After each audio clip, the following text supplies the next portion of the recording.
स्वागत करता हूं दोस्तों। बैंक निफ्टी की फाइनल क्लोजिंग है मिली है 52,094 की और बैंक निफ्टी ने फ्राइडे के सेशन में 805 पॉइंट ऊपर जाके क्लोज किया। और देखेंगे बैंक निफ्टी को, तो बैंक निफ्टी ने फ्राइडे के सेशन में लगभग 51,000 का लो लगाने के बाद 52,199 का इसने हाई भी लगाया था और अपने जो रजिस्टेंस था, जो डेली चार्ट पे मैं आप लोगों को बता रहा था रजिस्टेंस 52,055, उसके ऊपर क्लोज करने में कामयाब हुआ।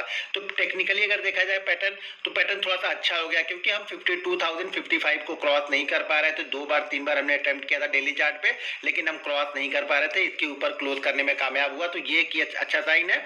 दूसरी चीज, जैसे डेली चार्ट पे अगर देखेंगे तो यहाँ पे एक बेरिश फ्लैग पैटर्न बन रहा था, बेरिश फ्लैग पैटर्न यहाँ पे बन रहा था। तो मैं बार बार बोलता हूँ कि पैटर्न बनना इंपॉर्टेंट नहीं है, पैटर्न बनने के बाद को पैटर्न को एक्टिव होने दिए। एक्टिव कब होता है? जैसा कि मैंने बताया था, ये एक्टिव तब होगा जब ये 51,222 के नीचे क्लोज करना स्टार्ट होगा, तो ये पैटर्न एक्टिव हो जाएगा। अभी सिर्फ ये पैटर्न बना था, पैटर्न एक्टिव नहीं हुआ। एक्टिव कहां पे हो गया?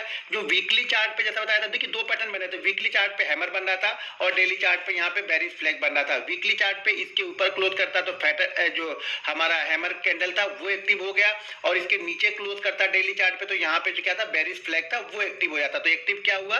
जो वीकली चार्ट पे हमारा हैमर बना था वो एक्टिव हो गया, और इंपॉर्टेंट जो लेवल था उसके ऊपर क्लोज करने में कामयाब भी हो गए। लेकिन ध्यान रखिएगा, एचडीएफसी बैंक और कोटक बैंक के रिजल्ट आए हैं कल, तो उस रिजल्ट के बिहाफ में ही कल की ओपनिंग पहले स्टार्ट होगी। कल की क्लोजिंग बहुत इंपॉर्टेंट है। डेली चार्ट पे क्लोजिंग 52,000 के ऊपर ही अगर क्लोजिंग होगी तो ध्यान रखिएगा, ये जो बेरिश लोग जो यहाँ पे थे, ये लोग अपनी पोजीशन को कवर करना स्टार्ट करेंगे और बुल इसको क्या करेगा, बुल इसको लीड करना स्टार्ट कर देगा। तो यहाँ पे आपकी नजर होनी चाहिए कि कल की क्लोजिंग कहाँ पे होती है। मान लीजिए कल की ओपनिंग ही अगर इसके ऊपर कहीं पे हुई, अगर इसके ऊपर अगर सस्टेन करने लगा, तो ध्यान रखिएगा नेक्स्ट रेजिस्टेंस आपके लिए है 52,444 का, डेली चार्ट पे बता रहा हूँ। और उसके बाद फिर क्या रहेगा 52,888 और उसके बाद 53,055, ये आपके लिए रेजिस्टेंस है डेली चार्ट पे। तो यहाँ पे आपकी नजर होनी चाहिए, यहाँ पे नजर बना के रखिएगा।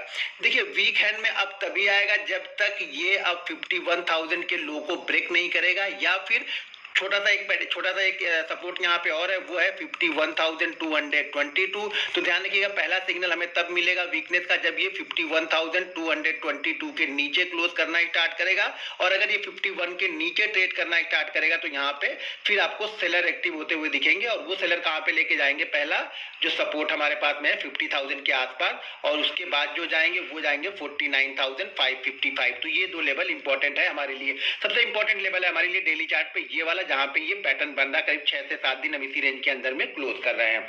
अब चलिए हम 15 मिनट के चार्ट पे देखते हैं कल किस तरह की मूवमेंट हो सकती है। दोस्तों अब मैंने यहाँ पे 15 मिनट का चार्ट लगा लिया, और 15 मिनट के चार्ट पे पिछले कई बार से मैं आप लोग को बता रहा था कि हमारे लिए ये वाला जो लेवल है वो हमारे लिए क्या है, यहाँ पे ये सपोर्ट था। पहले यही हमारे लिए पीछे की साइड में देखेंगे तो ये रेजिस्टेंस था, इसको हमने क्रॉस किया तो ये हमारे लिए सपोर्ट का काम करने लगा।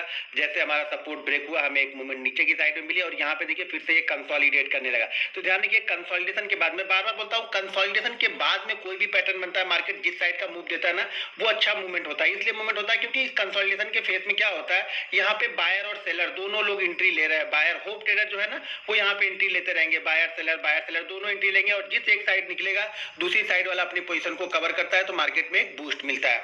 तो यहाँ पे इस रेजिस्टेंस लेवल को इसने पहले जो सपोर्ट था, फिर हम ऊपर की साइड में गए, फ्राइडे के सेशन में हमने इसको क्रॉस किया। क्रॉस करने के बाद जो पिछला यहाँ पे रेजिस्टेंस बन रहा था 55 वाला, उस रेजिस्टेंस को क्रॉस करके हमने यहाँ पे क्लोज किया।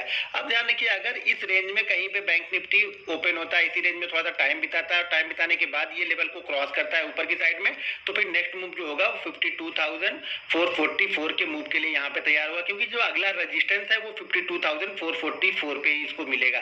तो यहाँ पे 52,444 के बाद जो 15 मिनट के चार्ट पे रेजिस्टेंस मिलेगा 52,444, ये रेजिस्टेंस है, और इसके बाद जो रेजिस्टेंस मिलेगा वो रेजिस्टेंस मिलेगा 52,666 का, ये रेजिस्टेंस उसके बाद मिलेगा यहाँ पे 15 मिनट के चार्ट पे। ये रेजिस्टेंस है 15 मिनट के चार्ट पे। जो सपोर्ट लेवल आपको दिखेगा वो यही सपोर्ट लेवल है, जहाँ पे ये स्ट्रॉन्ग पहले 3 बार हमने सपोर्ट लिया था, फिर उसको हमने ब्रेक किया, फिर क्रॉस करके हम ऊपर की साइड में ट्रेड किया।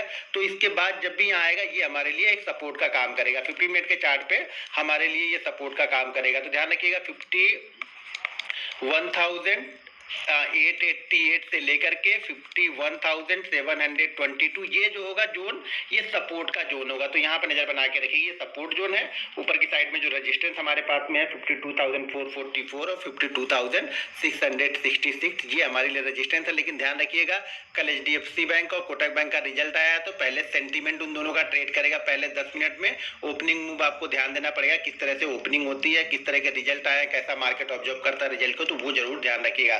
दोस्तों इंस्टाग्राम का लिंक वीडियो के डिस्क्रिप्शन में दिया हुआ है, तो आप हमारा इंस्टाग्राम भी फॉलो कर सकते हैं। और फटाफट अगर आप